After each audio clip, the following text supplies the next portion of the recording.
Eran las 11:30 de la noche cuando el teléfono de Marta vibró sobre la mesa de la cocina. Ninguna luz encendida salvo la lámpara de la nevera, cuyo resplandor azul pálido extendía largas sombras entre los armarios. Marta apagó el extractor y alzó el auricular sin apartar los ojos de la puerta.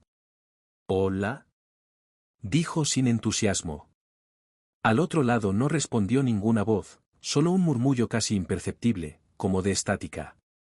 Resistió la tentación de colgar, convencida de que se trataba de una broma. Entonces la estática se desvaneció y una voz queda, temblorosa, pronunció su nombre. «¿Marta?». El corazón le dio un vuelco. Era su hermana Laura, desaparecida hacía 5 años. Los primeros años tras la desaparición estuvieron llenos de falsas pistas y esperanzas truncadas. El caso se enfrió, los periódicos dejaron de publicar fotos con el rótulo «Se busca» y la comisaría cerró el expediente. Pero Marta no se rindió, estudió cada informe, habló con cada policía que había llevado el caso y recorrió cuantas casas de empeño existieran en la ciudad en busca de un anillo, un brazalete o una prenda que pudiera indicar el destino de Laura. Aquella noche, sin embargo, nada de eso importaba. Marta dejó caer el teléfono sobre la mesa con un golpe seco. Notó cómo el miedo se mezclaba con una extraña esperanza. Lentamente, se incorporó y encendió la luz del salón. La bombilla osciló un segundo, como si dudara antes de encenderse, y al fin proyectó su brillo amarillento sobre el sofá y las fotografías familiares en las estanterías. La grabación de esa llamada no estaba en su teléfono, el auricular mostró un registro de 32 segundos de silencio y luego una desconexión imprevista. Sin número entrante. Sin nombre. Era imposible, no quedaban pistas, ni registros. A la mañana siguiente, el despertador sonó con su tono cálido y familiar. Marta se incorporó con los músculos tensos. En el trabajo de recepcionista del edificio de oficinas, se esforzó por no evidenciar su desvelo, el pulso le latía en las sienes cada vez que el teléfono marcaba una nueva llamada. Pasó la mañana ofreciendo cafés, sellando documentos y contestando el timbre en el vestíbulo, pero sus pensamientos viajaban siempre de nuevo a la voz de la noche anterior. A mediodía, en la cafetería del barrio, recordó que el móvil había desaparecido misteriosamente de la mesa de noche. Había revisado cada rincón de su apartamento y de la oficina, nada. Alguien lo había sustraído. Solo el cargador seguía enchufado al adaptador. Todo encajaba, la llamada sin identificador, la sustracción del aparato, alguien quería asegurarse de que no pudiera volver a usarlo. Decidida, compró un teléfono de prepago idéntico al suyo anterior, y con manos temblorosas, lo configuró. Instaló las mismas aplicaciones, copió los contactos manualmente y se preparó para reconstruir su vida bajo la amenaza de un extraño del que ni siquiera conocía la voz. Todo para descubrir quién había llamado. Esa noche, el piso resonaba con el tic-tac del reloj de pared y el crujir leve de la vieja tarima. Marta se sentó frente al nuevo móvil. Su pantalla negra reflejaba la lámpara de pie. Cuando el reloj marcó las 12, el teléfono vibró, número desconocido. La esperaba, fiel, como la víspera. Con el pulgar tembloroso, deslizó para contestar. «¿Hola?». La voz brotó otra vez, esta vez más clara. «No confíes en nadie». Un segundo después, el silencio. Marta apretó el aparato contra el pecho. ¿Quién era aquel que se escondía detrás de la línea? ¿Qué quería? El aviso resonó en su mente, no confíes en nadie. Imágenes de caras conocidas acudieron a su memoria, su jefe cariacontecido, su amiga de infancia, su marido. ¿Debería sospechar de alguien próximo? No había manera de saberlo. Al día siguiente, el recepcionista de la oficina le advirtió. «Marta, ¿te pasa algo? Pareces agotada». Ella forzó una sonrisa.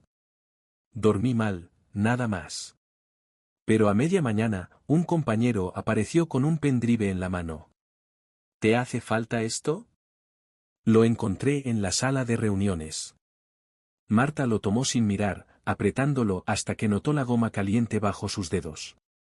De forma instintiva, buscó un ordenador libre. Metió el pendrive, comprobó los archivos y halló una carpeta sin nombre. Dentro, un vídeo. Con cautela, lo abrió en silencio. La pantalla escupió imágenes borrosas, una cámara fija apuntando a la puerta de su apartamento. Marta llegaba del trabajo, abría la puerta con su llave y entraba. En el mismo plano veía, tras ella, una sombra que se desvanecía antes de que pudiera percatarse. Sin aliento, cerró la ventana. El pendrive cayó al suelo al tiempo que se preguntaba quién la había estado grabando. ¿Y por qué dejarle la grabación en la oficina? El mensaje telefónico, la desaparición del móvil, el vídeo clandestino, todo formaba parte de un mismo puzzle. Aquella noche no hubo más llamadas. No había motivo para que el vigilante que poseía sus imágenes nocturnas descolgara el teléfono. Marta, extenuada, apenas pudo dormir. En el salón, la lámpara seguía encendida, y la penumbra formaba triángulos de inquietud en las esquinas. Rechazada la idea de volver a la comisaría, pues nadie investigaría un vídeo de alguien perfectamente viva, decidió buscar en la vieja carpeta con notas de la desaparición de Laura. En aquellas hojas amarillentas, halló una anotación casi olvidada, una dirección, escrita con apuro, en un margen. Nunca la había visitado, la policía la consideró inútil en su momento.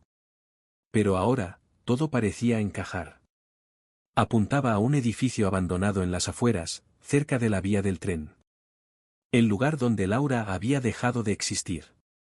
Abrumada por el terror, se vistió con ropa cómoda, cogió el bolso y guardó la grabación en la memoria de su nuevo móvil. Luego, bajo la lluvia tenue de una madrugada inclemente, salió en taxi hacia esa dirección olvidada. El edificio se alzaba como un esqueleto negro junto a la vía. La lluvia golpeaba los cristales rotos, y el viento hacía crujir las vigas sueltas. Marta se quitó la capucha y avanzó a duras penas por el pasillo principal, rodeada de puertas descuidadas y grafitis borrosos. Todo olía a polvo y a hormigón húmedo. A lo lejos, una luz mortecina asomaba bajo una puerta entreabierta. Vaciló. Afuera, el primer tren de la mañana rompió la quietud. Decidida, empujó la puerta y entró en una sala pequeña, apenas iluminada por una bombilla descolgada. Sobre la mesa, un cuaderno y varios recortes de periódicos con la cara de Laura. Al lado, un teléfono antiguo de disco giratorio. El mismo que sonó en el vídeo que había visto días atrás. Marta se acercó y recogió el cuaderno. En la primera página, la letra de Laura. Si lees esto, estoy muerta. No fue accidente. Hay gente cerca de ti. Nadie es quien dice ser. Confía solo en ti misma. Sintió que el pulso se disparaba. Aquello no podía ser posible. Laura no estaba muerta. Oh, sí. En su mano, el móvil vibró con una notificación, vídeo nuevo disponible. Un archivo de solo 10 segundos. Titulado, Marta-final. Con el corazón en la garganta, dio un paso atrás y se fijó en el teléfono de disco, emulaba el timbre de una llamada entrante. El cordón negro se movía como una serpiente. Extenuada, recogió el móvil y pulsó reproducir. La pantalla del móvil titiló apenas un instante antes de que los 10 segundos de vídeo comenzaran. La imagen era borrosa, tomada en un pasillo estrecho y angosto, con baldosas agrietadas y luces fluorescentes parpadeando sobre un charco de agua sucia. Marta reconoció al instante la vieja centralita de la comisaría donde tramitaron la desaparición de Laura. Allí estaba ella, hablando con un policía. Marta no atinaba a escuchar el audio, pero el gesto de Laura era de súplica, extendía las manos, buscando respuestas. En cuanto terminó la reproducción, el teléfono se sobrecalentó en su mano. Sin querer, pulsó contestar en la llamada que ahora aparecía en pantalla, el mismo número desconocido. Una voz queda, pero con una urgencia implacable, pronunció. Vete. No mires atrás. El corazón de Marta latió con fuerza. ¿Quién le hablaba y por qué sabía su ubicación exacta? Antes de que pudiera responder, el timbre del teléfono de disco retumbó en la estancia, haciendo eco en las vigas carcomidas. Era un sonido anacrónico que helaba la sangre, ta ta ta, ta ta ta. Cada repiqueteo marcaba un pulso, un latido mortal. Marta tembló, y, sin pensarlo, echó a correr hacia la salida del edificio, con el cuaderno de Laura apretado contra el pecho. Al pisar el portal inundado de lluvia, una ráfaga de viento azotó su rostro. El aire nocturno olía a metal mojado y asfalto. El taxi que la había dejado en la puerta se había marchado hacía rato, dejándola sola en la carretera. Sus manos empapadas buscaban el teléfono de disco en el bolso, pero ya no estaba. El misterioso mensajero, quienquiera que fuera, había desaparecido con la evidencia de un resorte. Marta retrocedió unos pasos hasta la cuneta. Pensó en regresar al edificio, pero el timbre había cesado, y el silencio era aún más ominoso. La llamada que le dijo, vete, resonaba en su cabeza como una profecía, alguien la había visto, alguien la seguía. Debía huir o enfrentarse a aquello que tejía el laberinto de mentiras en torno a su familia. Corrió sin rumbo por la avenida desierta, sus zapatillas empapadas haciendo chirriar el asfalto. A lo lejos, la luz de un supermercado 24 horas fulguraba dentro de un cubículo de cristal. Allí al menos habría cámaras, testigos y algo de calor humano.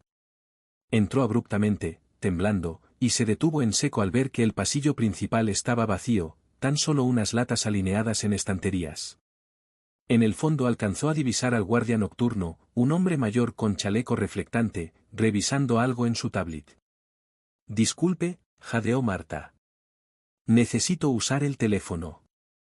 El guardia levantó la vista con gesto cansado, pero en lugar de indicar la cabina, se limitó a presionar un botón en la pantalla. Tienes cobertura en la entrada, en aquel rincón. Marta asintió y se deslizó junto a una de las columnas, marcando su propio número en el móvil. Nada. Sin señal. El pánico la estrechó como un puño vital. Dejó escapar un suspiro cuando notó un mensaje entrante de WhatsApp, un solo emoji, un ojo.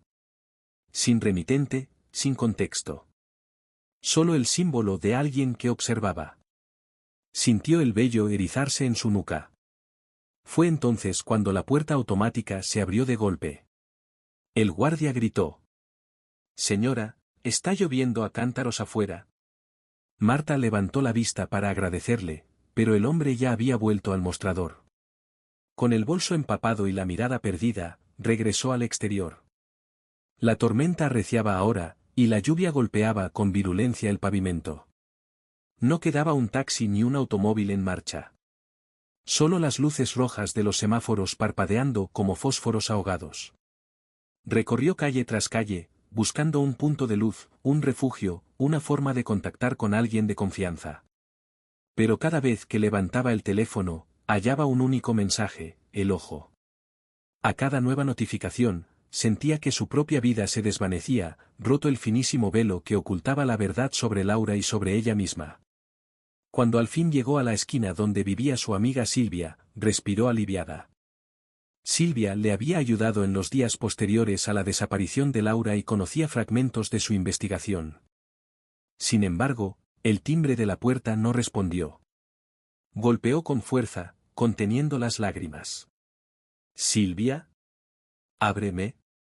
En el cristal de la puerta, un papel mal pegado, no confíes en nadie. La misma frase que había escuchado en la llamada. No importaba dónde se refugiara, aquel que tiraba de los hilos siempre la encontraba. Marta apartó el cartel con un movimiento brusco y lo despegó casi desgarrándolo. Reconoció la caligrafía de Laura, inclinada, corrida, con urgentes trazos de advertencia. Pero, ¿por qué lo habría escrito su hermana 5 años atrás? El pánico la paralizó. La carta no estaba sola, tras ella, en la pared interior, asomaba parte de un esquema dibujado con rotulador rojo. Líneas que unían nombres, fechas y lugares, la desaparición de turistas en un balneario, la quiebra de un bufete de abogados, un incendio en un colegio. Algo trascendental, algo grande. Pero el trozo visible decía solo, Silvia, y una flecha apuntando a la calle. Marta comprendió de pronto, su amiga nunca había sido, solo su amiga. Formaba parte de un entramado que Laura investigó antes de esfumarse. Y ese entramado ahora la reclamaba. Sintió un golpe seco en el pecho, Silvia estaba involucrada y tal vez muerta. Sin dar crédito, se asomó a través de la mirilla. Nadie a la vista. Temblando de ira y miedo, decidió entrar. Encontró la cerradura forzada, la puerta entreabierta, y el pasillo invadido por el eco de sus pasos. Con la sangre helada, avanzó hasta el salón. Sobre la mesa de centro, una fotografía recientes de las dos, sonriendo en un viaje a la playa. Encima, una nota. Todo lo que crees saber es mentira. El sobre contenía además una llave. Pequeña, antigua, de bronce bruñido. Marta la miró con detenimiento, era idéntica a la que había usado Laura para un armario empotrado en su casa de infancia, el que nunca abrió desde que aquel verano de 2000. El armario custodiaba recuerdos y secretos que su familia había decidido enterrar. Ahora, la llave resucitaba ese misterio. Con la fotografía en una mano y la llave en la otra, Marta supo que no había marcha atrás. Debía regresar a la casa de sus padres, desenterrar el pasado y entender por qué Laura la había elegido para destapar la verdad. Sin embargo, antes de marcharse, vio algo en el suelo, era un mechón de pelo claro, sujeto a un alfiler con una etiqueta diminuta. Sobre la etiqueta, escrito con la misma letra, para ti. Marta tragó saliva, y con la muñeca temblorosa, recogió el mechón. Un estremecimiento recorrió su cuerpo cuando reconoció el color, rubio pálido, casi plateado. El cabello de Laura había sido castaño oscuro. Ese mechón no pertenecía a su hermana. Era de otra persona. Quienquiera que estaba moviendo las piezas en la sombra, había dejado un regalo enigmático, un pedazo de alguien más. ¿Un mensaje de advertencia? ¿Un desafío macabro? Marta desvió la mirada al reloj de pared, pasaban las 2 de la madrugada. Tenía pocas horas antes de que el sol asomara y alguien despertara en la casa de sus padres. Debía llegar antes de que la familia se levantara, para actuar sin testigos y sin interferencias. Guardó la llave y el mechón en un bolsillo interior de la chaqueta, encendió el motor de su coche en la calle y arrancó sin mirar atrás. La carretera hacia las afueras se extendía ante ella, desierta y bañada en la luz mortecina de faros que apenas penetraban la niebla. Cada kilómetro la acercaba a la casa de la infancia, pero también la sumía en un océano de preguntas. ¿Qué había descubierto Laura? ¿Quién era el otro cabello? ¿Y por qué Marta? Mientras conducía, su móvil volvió a vibrar. Esta vez era un SMS, estás demasiado cerca. Sin remitente. Sin número. Solo la fría advertencia. Marta apretó el volante, apretó los dientes y aceleró. Aquello no era miedo, era certeza, el peligro no se detendría hasta revelar el último secreto. Y antes de que el amanecer la alcanzara, ella estaría lista para enfrentarlo. La luz de la luna se colaba tras las persianas entrecerradas cuando Marta aparcó frente a la vieja casa familiar. El jardín, invadido de maleza, parecía un cementerio de recuerdos olvidados. La valla chirrió al empujarla, y el silencio la recibió como un puñetazo helado. Con la llave de bronce apretada en el puño, avanzó por el porche destartalado hasta la puerta principal. Un leve crujido anunció que la cerradura cedía al fin, y el umbral la separó del pasado. Dentro, el pasillo olía a madera húmeda y a polvo antiguo. La única lámpara en pie, colgada del techo, emitía un zumbido monótono. Marta encendió su linterna de teléfono y la dirigió hacia el vestíbulo. Cuadros familiares con sonrisas ajenas observaban su regreso tras años de abandono. Avanzó con cautela, cada paso resonando en las tablas del suelo, hasta el final del pasillo, donde una puerta doblaba la esquina. Allí, como había descubierto en las notas de Laura, se hallaba el armario que nadie había abierto después de aquel verano de 2000. La mano le tembló al insertar la llave en la cerradura. Con un giro suave, el pestillo se liberó con un chasquido seco. Empujó la puerta y descubrió un pequeño rincón de pared hueca, cubierta por tablas desclavadas. Detrás, un altillo diminuto albergaba una vieja maleta de cuero y varios paquetes amarrados con cuerda. Marta se arrodilló y desató los nudos con dedos insensibles al frío. Sacó primero la maleta, el cierre oxidado cedió con un crujido agudo, y dentro reposaban cuadernos y fotografías amarillentas de su infancia, ella y Laura cogidas de la mano en un parque, el reflejo de una risa inocente congelada en el tiempo. Al fondo de la maleta, un diario pequeño, con las iniciales LG escritas con tinta azul. Marta lo abrió con reverencia y comenzó a leer en voz baja. Hoy papá vino al salón y me gritó que no jugara con Marta cerca de la escalera. Tengo miedo de que se caiga y me culpe. Si algo le pasa, nadie creerá que fue un accidente.